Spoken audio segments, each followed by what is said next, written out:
Je m'appelle Louison Lançon, je suis chef de projet et cofondatrice de l'association Let's Food. On accompagne les collectivités territoriales dans la construction de systèmes alimentaires durables et résilients. Le secteur de la pêche est aujourd'hui confronté à une diversité d'enjeux. Déjà, une ressource qui se raréfie. On estime aujourd'hui que 42% des volumes de poissons débarqués en France métropolitaine en 2023 proviennent de stocks qui ne sont pas exploités durablement. À cela s'ajoute une consommation assez peu diversifiée qui va se concentrer autour du saumon, du thon et de la crevette. Et pour répondre à cette demande, la France va importer massivement. Elle importe près de 80% de ce qu'elle consomme. Cette situation va pénaliser directement la pêche artisanale française. Elle a perdu près de la moitié de ses navires en 25 ans. En plus de ça, c'est un secteur qui est géré par une myriade d'acteurs, une politique intégrée à l'échelle européenne. Cette complexité va rendre la filière difficile à appréhender pour les acteurs qui ne sont pas forcément spécialisés et va contribuer à un certain éloignement des décisions vis-à-vis des territoires. Les collectivités territoriales françaises portent des projets alimentaires territoriaux assez ambitieux en faveur de systèmes alimentaires durables. Pourtant, aujourd'hui, les produits de la mer sont largement absents de ces démarches. Pour autant, les collectivités territoriales, que ce soit les communes, les intercommunalités, départements, régions, disposent de leviers d'action concrets pour soutenir une filière pêche durable et nourricière. D'abord via leurs compétences en matière de développement économique, en accompagnant la transformation locale, la vente en circuit court, ou encore à travers la gestion des ports et des criées. Ensuite, par la restauration collective, l'introduction de poissons frais issus de la pêche locale et durable. Elles peuvent aussi sensibiliser les consommateurs à une alimentation plus durable, en valorisant des espèces locales peu consommées, issues de pratiques de pêche respectueuses de l'environnement. Enfin, elles détiennent un rôle essentiel, qui est celui de mettre en relation des acteurs qui se croisent relativement peu, pêcheurs, cuisiniers, restaurateurs, citoyens. Un rôle clé pour vraiment faire entrer la mer dans les projets alimentaires territoriaux.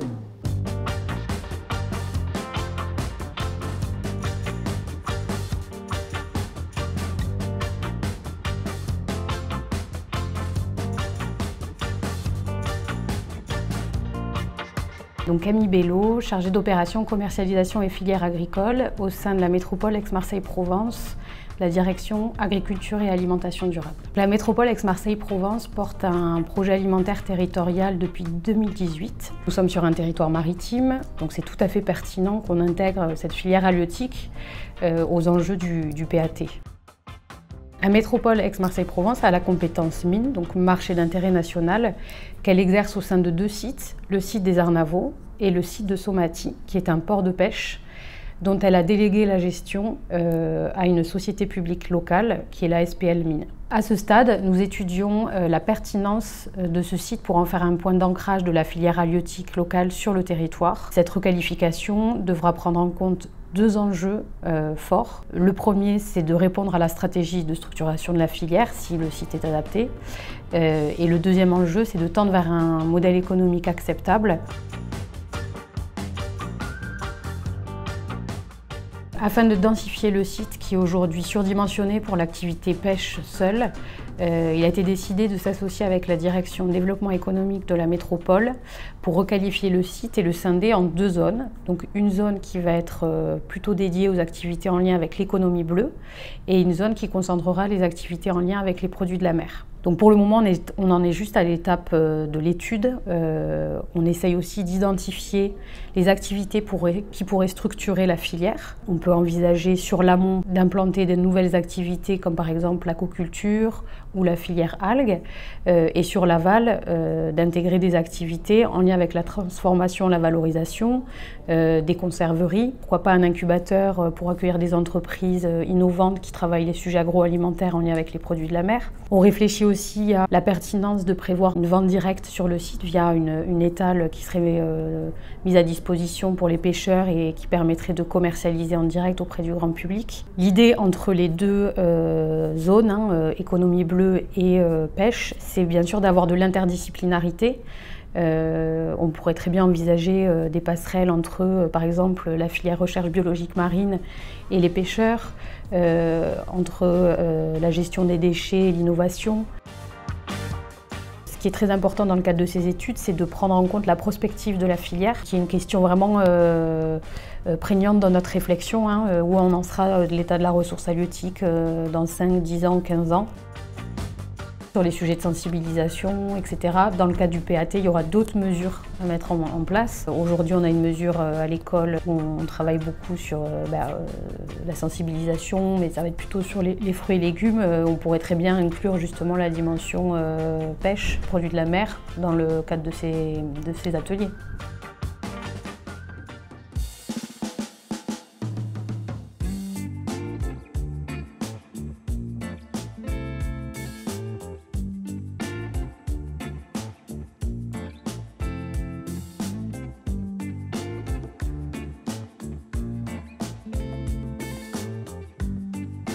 Je m'appelle Yvan Moulec, je suis maire de Plouhinec et je suis également en charge, j'ai la vice-présidence en charge de l'économie et du tourisme au sein de la communauté de communes du Cap-Sizun. Benoît Loriot, je suis le maire d'une commune du Cap-Sizun, Pont-Croix, et je suis vice-président en charge du projet alimentaire territorial sur le Cap-Sizun Pointe-du-Rhin.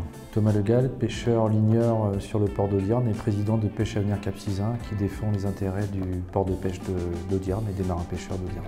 Alors la communauté de communes avait fait le choix de se lancer sur un projet alimentaire territorial assez ambitieux, notamment sur une thématique à la fois terre et mer. Nous, on a la chance d'avoir un port qui fonctionne bien, avec des marins qui sont jeunes, et il nous a semblé primordial de valoriser tout ça à travers une politique qui s'engage en faveur de la pêche du territoire. Et au niveau alimentaire, pour une souveraineté alimentaire de notre territoire, c'était aussi important de pouvoir manger du poisson local, pêché sur nos mers. Là.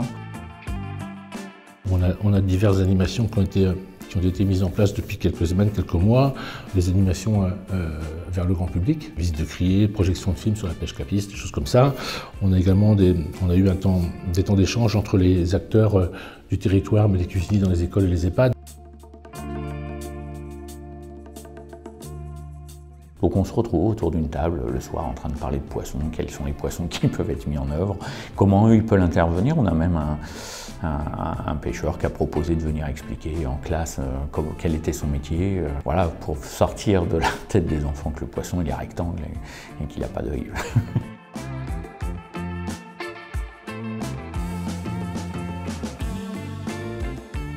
Là, on a fait le choix de sortir également un petit livret qui présente les différents poissons qui sont pêchés, comment on peut les cuisiner, parce qu'on connaît les poissons nobles, le bar, etc. chez nous, mais il y a d'autres poissons qui sont pêchés, qui sont très bons, mais qui sont souvent pas mis en avant. Ce qu'on souhaite aujourd'hui, c'est améliorer la distribution de ce produit-là sur notre territoire. Voilà, comment le pêcheur va rencontrer les mangeurs. Et donc là, le principe est de mettre en place un marché d'intérêt local au sein de l'ancien abattoir qu'on a fait le choix de restaurer pour des ateliers de transformation agroalimentaire. Et donc là, la pêche aurait toute sa place, et notamment un atelier peut-être de transformation du poisson. Dans ce cadre-là, on a souhaité recruter une responsable en charge de la maritimité dans son ensemble. C'est quasiment une première sur le territoire d'avoir une personne comme ça dont le poste est financé par le FEAMP, les fonds européens, et spécifiquement détaché sur le volet maritimité, la mise en valeur de la pêche, de ce qu'on fait. Alors nous, collectivité, on a des élus, des représentants, etc. Donc, par contre, en face, c'était un petit peu plus compliqué. Les pêcheurs, c'était des organisations, voire départementales, régionales, voire nationales. Et donc là, les pêcheurs ont fait un choix qui était important, c'était de créer une association, de se réunir ensemble pour faire porter ce message-là. On a un découpage qui est un peu trop lointain, selon nous. Et ça ne nous donne pas les outils d'interagir directement avec la société civile, avec les élus. Donc c'est aussi pour ça qu'on a monté notre association Pêche Avenir Cap-Sizun, de manière à créer cette interface avec tous ces acteurs locaux. La coopération effectivement entre les deux élus que nous sommes, Benoît Loriot en charge du PAT et moi en charge de l'économie, s'est fait tout naturellement parce qu'il y a énormément de transversalité en fait. L'intelligence des élus, ça a été justement de remettre ça en avant.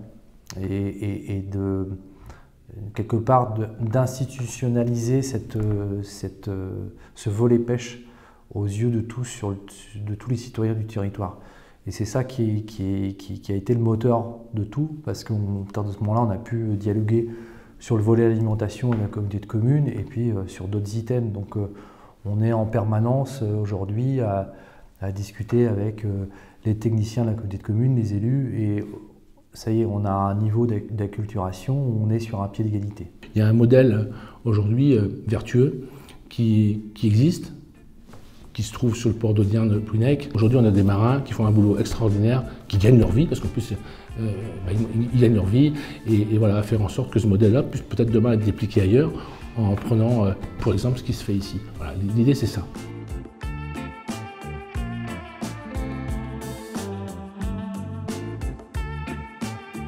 Cette étude nous a permis de faire émerger une diversité de leviers d'action et de bonnes pratiques à destination des collectivités territoriales pour soutenir une filière pêche nourricière et durable. Le premier levier, c'est d'abord l'engagement politique local. Il constitue un préalable indispensable. Sans volonté affirmée des élus, difficile de faire avancer le sujet dans les politiques locales. Ensuite, l'appui sur des compétences existantes, en particulier la compétence développement économique, la restauration collective ou encore la gestion des marchés ou des ports. Ces leviers sont concrets et à portée des collectivités. Troisièmement, la question de l'accès à l'information, de l'acculturation.